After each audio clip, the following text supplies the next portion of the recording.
Sobat, sekilas rumah di tempat saya berdiri hari ini adalah rumah yang memang terlihat biasa saja, layaknya rumah yang dihuni warga seperti biasa. Tapi saya bisa pastikan bahwa tempat saya berdiri hari ini adalah pabrik alias lab narkoba terbesar di Indonesia. Saya Abraham Silaban, saya datang di Jalan Bukit Barisan nomor 2, Kecamatan Klajen, Kota Malang, Jawa Timur. Saya ingin tunjukkan kepada Anda fakta di balik rumah yang kelihatan seperti biasa. Nyatanya, ini adalah lab narkoba terbesar di Indonesia. Saya ingin ajak Anda untuk masuk sekilas, kalau kita bisa melihat tampilan dari luar, bahwa tidak ada yang mencurigakan untuk tampilan di ruang tamu. Anda bisa lihat ruang tamu layaknya biasa-biasa saja. Tapi siapa sangka ada satu space, ada semacam bunker yang disiapkan di sini untuk kemudian di sanalah diproduksi barang haram narkoba. Saya akan tunjukkan kepada Anda tempat di mana lab narkoba ini diproduksi secara diam-diam tentu saja, sembunyi-sembunyi tentu saja oleh para tersangka yang sudah diamankan oleh aparat kepolisian. Anda bisa lihat di belakang saya. Setidaknya ada 3 jenis barang haram narkoba yang diperiksa. 3 jenis barang haram narkoba yang diproduksi di sini, yakni Xanax, ekstasi, bahkan tembakau sintetis. Kita nggak bisa sembarangan untuk masuk.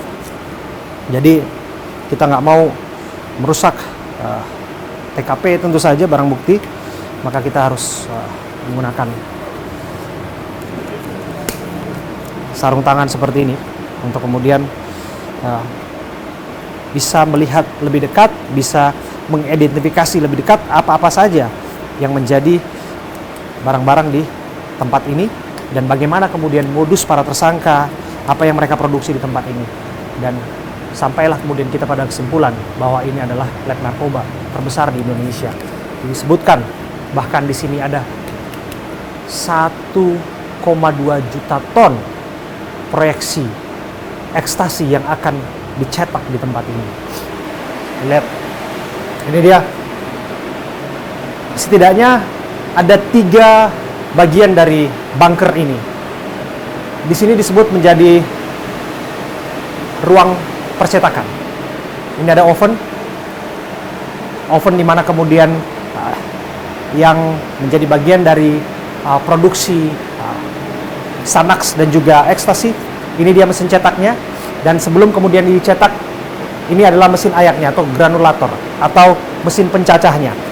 Lebih dekat lagi kita akan melihat di sini.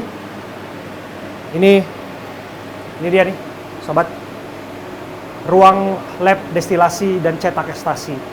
Jadi selain percetakan, di sini adalah penyulingan juga. Jadi mesin pencampur bahan kimia menjadi prekursor. Kalau kita bisa tunjukkan kepada Anda, ini adalah mesin penyulingannya. Tempat ini para pelaku kemudian melakukan perannya masing-masing, dan setidaknya untuk di area ini ada 2 tersangka yang berperan ataupun bekerja di sini untuk memastikan bahwa cetakan-cetakan ekstasi, cetakan Xanax, termasuk cetakan tembakau sintetis itu betul-betul bisa dicetak seperti yang mereka harapkan, mereka proyeksikan sampai nanti kemudian diedarkan. Ada berbagai carian di sini yang tentu saja tidak awam bagi kita, tapi kita akan coba lihat lagi di ruangan kedua. Ini dia ruangan kedua.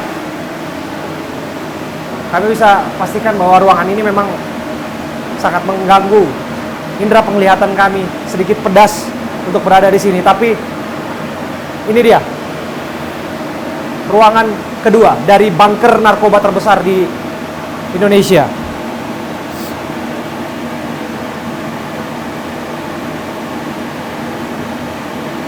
Ruangan kedua ini disebut sebagai ruang pengolahan. Kalau kita lihat, ini lebih banyak difungsikan untuk pengolahan tembakau sintetis. Ini ada mesin cacah tembakau, yang mana tembakau dicacah di sini, diolah, kemudian digabungkan, dimix begitu ya, dan selanjutnya dijadikan senyawa melalui mesin adonan seperti ini. Di sini dijadikan senyawa, dan saya ingin tunjukkan kepada Anda. Nah, Di sini dia. Ini mesin yang mengubah cair menjadi padat. Sesungguhnya multifungsi alat-alat ini tidak hanya fokus pada tembakau sintetis saja, tapi seperti yang saya sebutkan tadi, ada juga Xanax dan juga ekstasi yang merupakan narkotika golongan 1.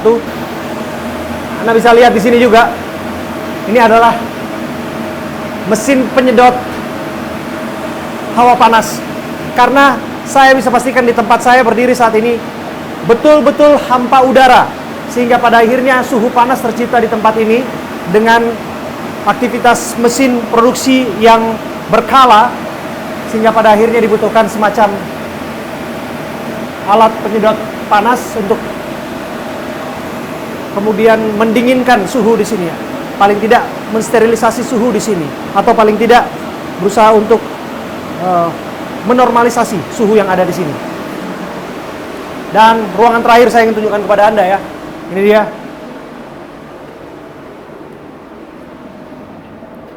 Nah, sobat, Anda bisa lihat. Ini semacam ada penutup fiber ya di dinding yang sengaja ditempel seperti ini, dan ada sinar ultra ya, ultraviolet. Kita lihat lagi di sebelah sini. Ini sengaja didesain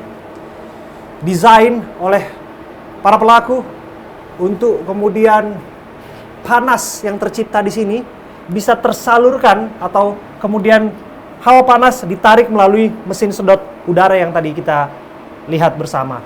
Sekaligus kemudian ini juga bisa menahan panas yang ada di sini, sehingga pada akhirnya tetangga yang berseberangan dengan rumah ini tidak akan merasakan panas dan tidak akan curiga tentang aktivitas yang sudah berjalan 2,5 bulan lebih di tempat ini.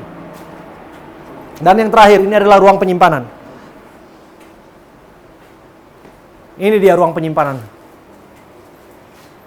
Sobat saya Abraham Silaban, saya berdiri di ruang penyimpanan narkoba, lab narkoba rumahan terbesar di Indonesia.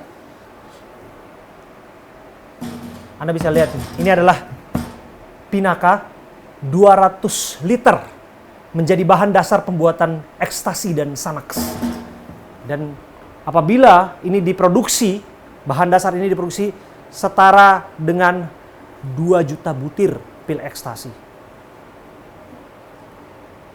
Ini sungguh besar temuan dari aparat yang ada di sini, dan betapa tidak ini menyelamatkan sedikitnya 5 juta warga negara kita yang apabila mereka menjadi korban dari peredaran barang haram narkoba. Saya tidak menyangka tentu saja, tapi dari sini kita patut bersyukur tentu saja temuan ini bisa dihentikan karena kurang produksi karena kurang dari 3 bulan mereka beroperasi di sini, pada akhirnya bisa dilumpuhkan oleh aparat kepolisian. 5 orang tersangka diamankan di rumah ini di Kota Malang, Jawa Timur.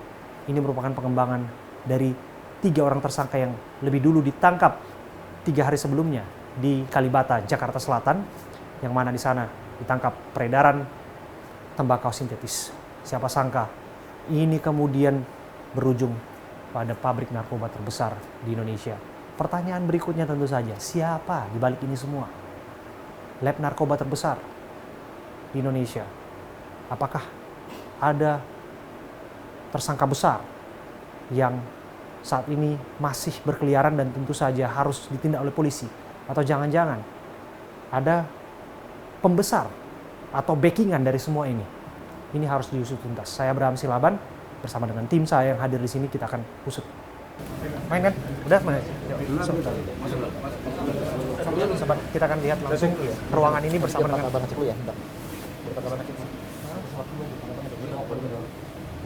kasih waktu ngecek dulu. Beliau ngecek dulu. Ya, ngecek dulu bentar ya. Bentar. Kasih waktu ngecek bentar. Ya. Pedus mata. Jangan semua ya, jangan semua ya. Pak Wadir mana? Bang. Pak Wadir. Misi. Pak Wadir mau lewat. Pak Wadir. Kasih pakai dulu. Oh, banyak soalnya. Bentar, jangan di ini. Iya. Iya, Bang. Iya, Bang. Mundur dulu, mundur. Ya, kamu mundur. Oke, mundur dulu, sabar ya. Mundur.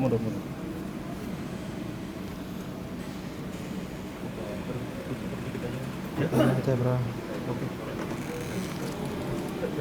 Gimana sponsor Dims? Bapak lagi ngecek Sini aja.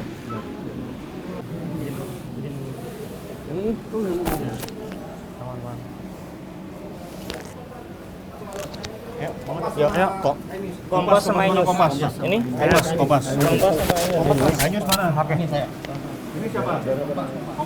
daerah Oke. Kronjong. Oke.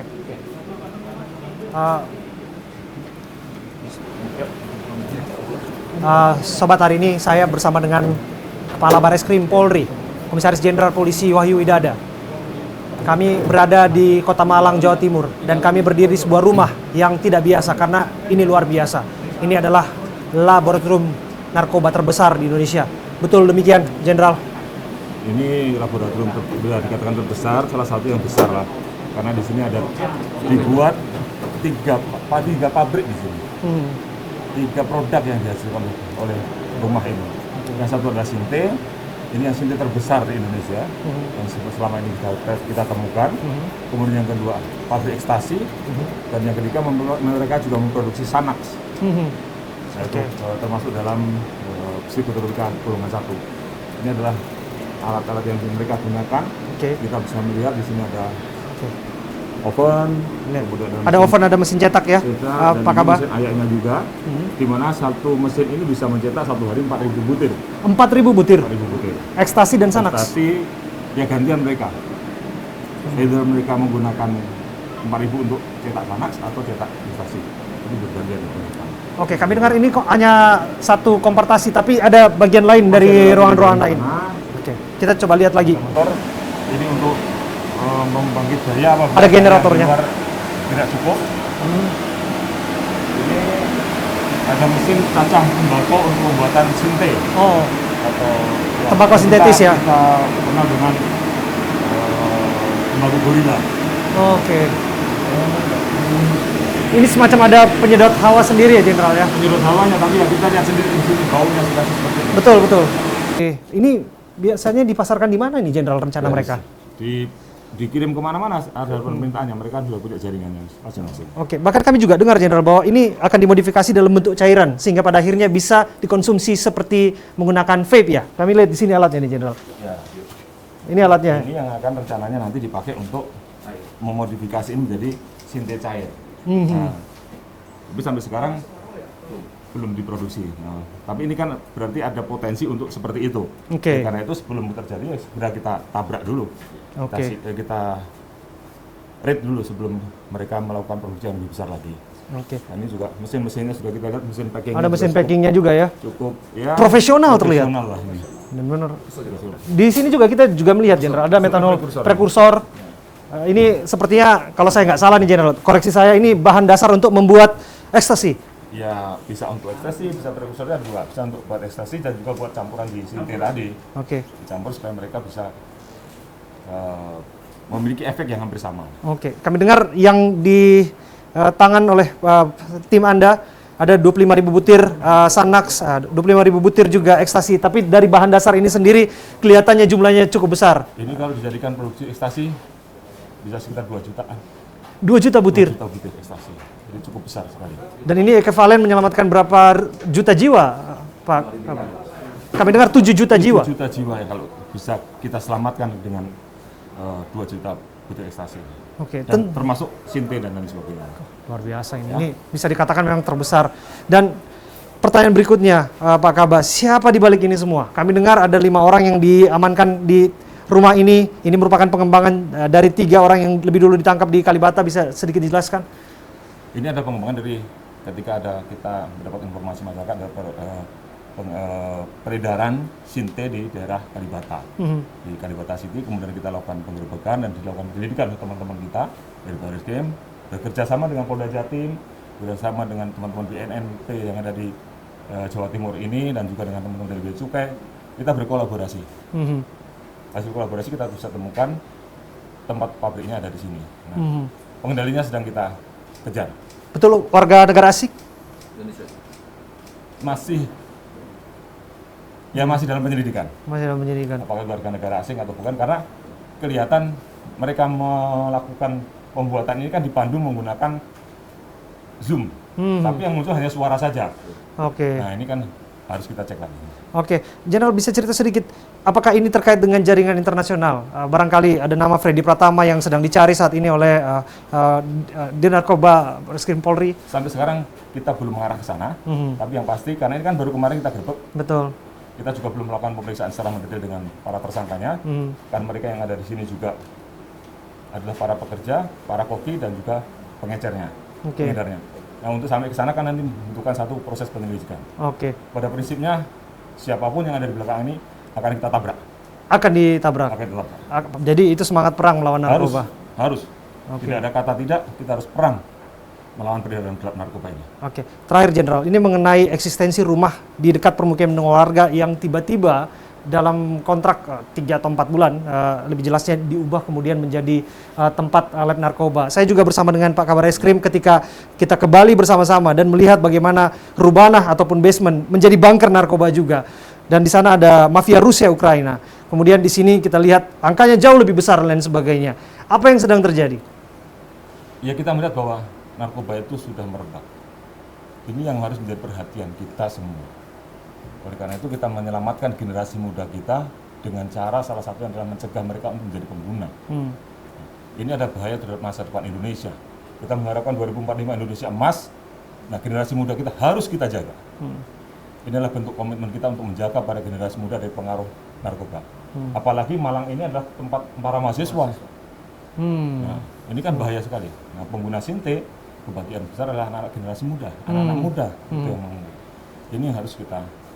Oleh karena kita juga mohon kepada masyarakat semua untuk dapat memberikan informasi apabila terjadi hal yang seperti ini.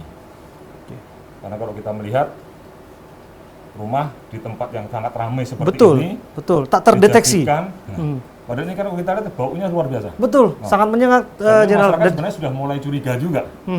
Kalau di Bali kemarin kan kita ada di bawah tanah. Ini Betul. kan.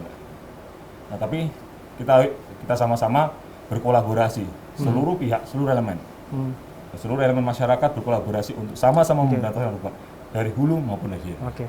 Dan pesannya tak berhenti di sini. Apa yang dilakukan hari ini dan secara simultan terus-menerus akan menjadi pesan bagi siapapun, jangan main-main. Jangan main-main dengan Nggak kompromi untuk ini. Kalau jadi pemakai itu one way traffic, sulit untuk kembali, sulit untuk pulih kembali. Oleh karena itu, jangan pernah menggunakan narkoba, jangan pernah pakai narkoba. Dan bagi para pelaku pengedar, pengecer, kita akan kejar sampai kapanpun. Terima kasih Kabar Eskrim Polri, Komisaris Jenderal Polisi Wahyu Dada sudah berbincang bersama kami. Terima kasih Jenderal. Sobat, saya Abraham Silaban. Untuk menjawab pertanyaan, siapa di balik lab narkoba terbesar di Indonesia yang ditemukan oleh Polri di Kota Malang, Jawa Timur, kita akan berbincang secara eksklusif bersama dengan 2 orang tersangka dari 5 orang tersangka yang diamankan di rumah ini. Ada Mas Febri dan ada juga Mas Yudi. Mas Febri ya? Oke. Dan Mas Yudi betul? Yes. Iya. Mas Febri dan Mas Yudi, kapan akhirnya diamankannya? Kapan ditangkapnya? Mas Febri dulu deh. Tadi pagi? Oh. Saat apa itu?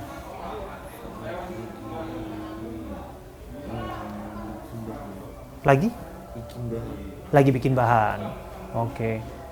Jadi memang bagiannya Mas Febri ini adalah yang membuat bahan? Bukan. Jadi? Saya ingin Melanjutkan? Nah, saya tugasnya itu yang buat nyuci gelas-gelas yang kotor. Itu tugas saya. Oke, nyuci gelas-gelas yang kotor. Bisa lebih cepat atau mohon maaf, bisa lebih jelas nanti yang ngomongnya Mas ya, supaya nanti lebih jelas orang mendengarnya. Jadi Mas Febri di bagian pencetakan, di bagian storage, penyimpanan, atau di bagian penggabungan atau mixing? Saya cuma bikin bantu-bantu doang. Bantu-bantu. Oke, udah berapa lama di sini Mas? Ini baru 3 minggu. 3 minggu. Warga Bekasi sebutnya, betul ya? Iya. Oke. Yang ajak ke sini siapa Mas? Saya sebenarnya bareng. Baru ya? Sama Yudi. Sama Yudi baru? Yang lama siapa? Enggak bareng. Bareng? Oke. Yang ajak siapa? Yang ajak ada orang Bandung. Oke. Orang Bandungnya itu benar-benar ngajak untuk bikin narkoba atau baru tahu di sini ternyata kerja narkoba? Ngajakin kalau ada kerjaan. Oh. Waktu itu udah tahu kerjanya mau racik narkoba? Belum tahu. Belum tahu. Taunya di sini. Iya. Nah, terus belajar ngeraciknya itu, belajar nyampuri bahannya itu tadi dari mana, Mas Febri? Ada nelpon. Diajarin. Jadi diajarin. Yang nelpon itu yang belum ketangkap. Iya. Pokoknya yang belum ada di antara inilah ya. Oke. Jadi komunikasinya kami dengar via Zoom ya tadi ya. Jadi dipraktekin. Oke. Bikin apa aja biasa? Ada ekstasi, Xanax, dan gorila, betul ya? Ganja sintetis. Iya. Oke. Jadi dalam waktu 3 minggu bekerja langsung bisa. Enggak, ada orang lagi yang bantu. Ada lagi yang bantu. Jadi bukan yang hanya berlima ini aja. Iya. Ada Oke. lagi orang. Ngebantunya via video call atau via Zoom, online atau datang langsung? Ada orang langsung dari sini. Dari sini? Oke. Bantuin. Ngebantuin. Oke. Dan emang orang-orang lama. Orang lama? Kenapa nyebut orang lama, Mas Yudi? Karena emang di sini kan sistem ya, dia mereka senior gitu. Masih ada. Berapa banyak sih, Mas? Jumlah total orangnya. Jumlah total orangnya ya kurang lebih 5 orang. Ya 5 orang lagi ya. 5 orang lagi. Itulah yang orang-orang lama itu. Dan tak satu pun yang ditahan polisi, menurut pengakuan Anda itu adalah orang lama. Ya. Berarti yang sekarang masih berkeliaran itu yang lama. Yang ditahan ini yang baru. Ya. Oke, Mas Febri sendiri di bagian apa, Mas? Kalau saya di bagian kemarin kan di sini kan kita nggak tahu ya mau ngapa-ngapain ya. Agar kita diarah-arahin untuk ngikutin arahan dari satu orang via telepon ya, call WhatsApp, video call.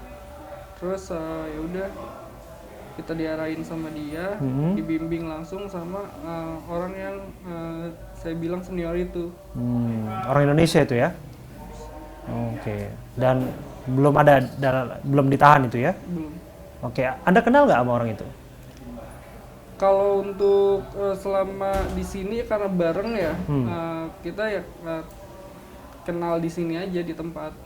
Untuk di luar sana ya saya nggak, dan sebelumnya belum pernah ketemu atau mengenal mereka. Nah, kalau Anda nggak kenal sama dia, lantas kenapa Anda mau diajak kerja dari Bekasi ke Malang?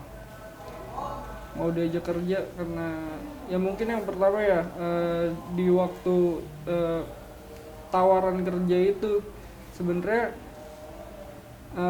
pertama kita iseng lagi berdua main, terus Main ke Malang? enggak, main di rumah gitu, nongkrong. Saya bilang ada tawaran kerja nih, terus ya udah gas kayak gitu. Tiba-tiba ternyata di situ beneran, saya kira tuh bercanda gitu. Dan akhirnya saya Oh, tawaran kerjanya udah ketahuan bahwa tawaran kerja bikin narkoba nih gitu ya? belum. Yang Anda kira bercanda tadi apa? Iya, Tawaran kerja itu? Iya. Oke. Gajinya segitu. Berapa gajinya kira-kira, Mas? Sehari 1 juta gitu kan. Terus saya iniin aja kan, saya bercandain, ya mana ada kayak gitu kan. Pas ini benar gitu, dia langsung transfer uang untuk transportasi gitu kan. Langsung transfer. Dan di situ pun saya salahnya udah foto identitas. Salahnya maksudnya foto identitas? Iya, foto identitas saya kirim ke sana, dan identitas saya dipegang. Jadi maksudnya Anda tersandera gitu? Ya kurang lebih kayak gitu. Oh, jadi ketika Anda merasa identitas diberikan kepada otak ataupun orang yang Anda sebut tadi senior itu, jadi Anda udah terlanjur kadung di sini, udah nggak bisa lagi kemana-mana gitu maksudnya? Ya, kita keluar pun nggak bisa. Keluar rumah pun nggak bisa. Nggak bisa maksudnya? Nggak bisa keluar rumah. Tetap di rumah ini aja? Iya. Udah berapa lama tinggal sini? Kurang lebih 3 minggu. 3 minggu? Yang modifikasi di dalam siapa, Mas Febri? Modifikasi di dalam untuk struktur semua ini. Itu ya yang rancang kayaknya langsung dari pusat deh. Yang mana? Yang rancang Pusat? Iya, langsung diomongin secara langsung gitu, melewati yang saya bilang senior itu. Oke.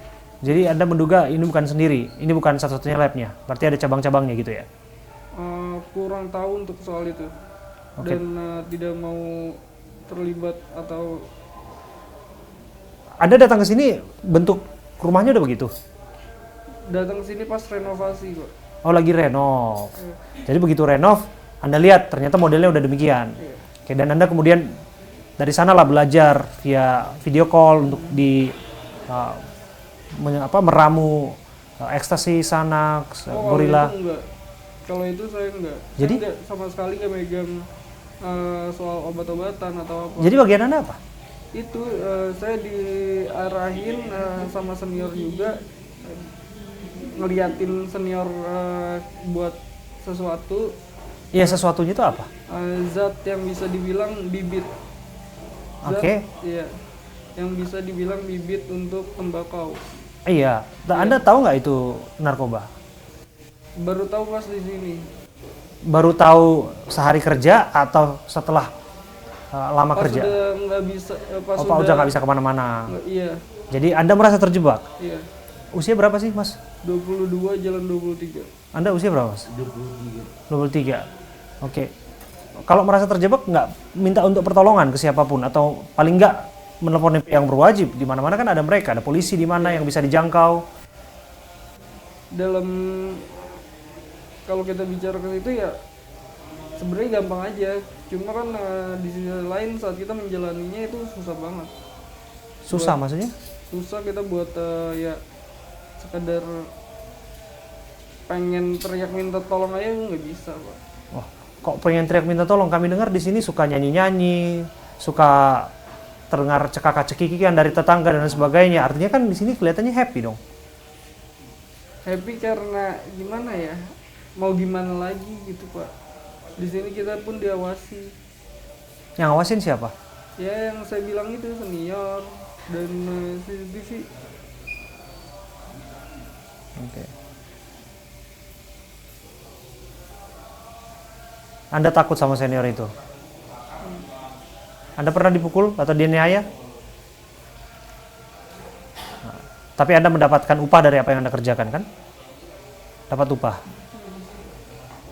Cuma upahnya tuh nggak seperti apa yang Dijanjikan. Oke. Berapa upahnya, Mas? upah biasa uang saya taruh di dia sih. Berapa upahnya, Mas Febri? Biasa paling kecil itu 500 Per hari. per hari. Oke. Jadi kalau kita kerjanya lembur, kerjanya dapat 1 juta. Oh, oke. Nah, itu kan ada ngepacking, terus kemudian ngirim. Tahu nggak lokasinya pengirimannya kemana? Nanti sih kurang tahu. Nggak tahu. Mas Yudi nggak tahu? Lokasi pengiriman dari ekspedisi. Iya, kan ada itu packingan. Oh, iya. Otomatis kan ada alamat dong. Oh iya, Tahu nggak mau kirim kemana? setahu saya daerah-daerah Jakarta. Daerah Jakarta. Tujuan pemasarannya berarti Jakarta. Iya. Oke. Oke, itu yang tembakau itu ya, tembakau sintetis. Iya. Oke, yang ekstasi sama Xanax Wah, nggak tahu saya. Nggak tahu saya itu. nggak tahu. Oke. Ini kan disebut lab narkoba nih, terbesar. Nah, narkoba kan memang dilarang undang-undang, pasti tahu juga kan soal itu. Kalau sudah tertangkap kayak gini, apa yang mau disampaikan? Satu-satu dulu deh, Mas Febri. Apa yang mau disampaikan kalau udah tertangkap seperti ini? Ada yang mau disampaikan? Nggak ada. Mas Yudi? Untuk generasi muda ya, jangan pernah sentuh-sentuh deh sama yang namanya narkoba. Mau pembuat, pengedar ataupun pengkonsumsi ya, mending dari sekarang mending tinggalin jauh-jauh. Semua orang bisa kok bakalan berubah. Oke. Terakhir ya, nah, ini udah terlanjur basah. Ada rasa penyesalan nggak? Atau ingat siapa kalau udah kayak gini? Atau menyampaikan sesuatu kepada siapa? Silakan. Yang pertama ya udah pasti rasa sesal terhadap ini ya, apa yang kita lakuin kok yang bakalan mencoreng ya muka orang tua kita. Terus ditambah lagi kita yang meski ya hidup itu nggak linear ya, kita intinya kita saya sejak ngelakuin ini ya kehilangan beberapa cita-cita dalam hidup saya. Termasuk orang tua. Iya, Ibu masih ada? masih Suka ingat berarti? ingat setiap hari Pak. Ada yang mau disampaikan ke Ibu?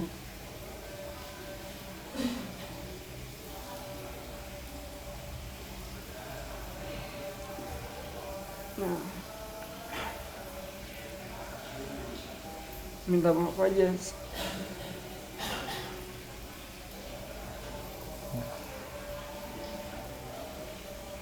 Mas Febri?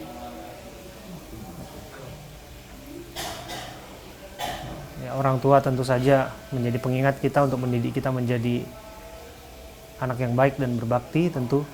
Tapi lagi-lagi Anda berdua mengambil pilihan untuk ada di bagian ini, ada di tahap ini, ada dalam langkah ini, dan sebagai seorang manusia, sebagai seorang laki-laki tentu harus mempertanggungjawabkan perbuatannya. Ya Mas Yudi, ya Mas Febri ya, oke. Dan akan kooperatif ke depan untuk mengungkap kasus ini setuntas-tuntasnya ya, Mas Febri, Mas Yudi ya.